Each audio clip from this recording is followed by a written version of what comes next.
நல்ல நேரம் கெட்ட நேரம் பாக்குறீங்களா? மண்டை ஆடாதே உங்களுக்கு, இப்போ ஆடாதே. ஃபாதர், நல்ல நேரத்தில் தான் ஃபாதர் தாலி கட்டணும். அப்புறம் ஏங்க மாசம் 15,000 டைவர்ஸ் கேஸ் மெட்ராஸ் ஹைகோர்ட்ல ஃபைல் ஆகுது?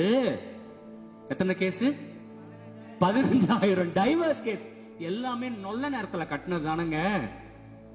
ஏங்க டைவர்ஸ் ஆகுது? புரிந்து கொண்டு விட்டு கொடுத்து கடவுள் பயத்தோடு வாழ்கிற குடும்பம் தான் நிலைக்கும். நல்ல நேரத்துல தாலி கட்டினா நிலைக்காது. முகூர்த்த நாள் பாக்குறியா? பாக்குறியா? வாயை திறக்க மாட்டீங்கன்னு எனக்கும் தெரியும், உள்ள குத்தம். அதுக்கு நான் என்ன பண்றது? எது நல்ல நாள் அப்படி நீ சொல்றமா? கடவுள் கொடுத்த எல்லா நாளும் நல்ல நாளும் நீ சொல்றமா? ஆனா இதுல பாதி கூட்டம் வெளியில சொல்ல மாட்டேங்குது, உள்ளே வச்சுக்குது இல்லையா? என்னதான் திட்டினாலும் உரைக்கவே மாட்டேங்குதேமா.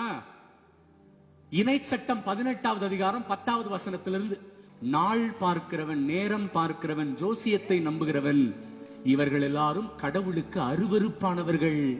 கவனிச்சிங்களா அந்த வார்த்தைய?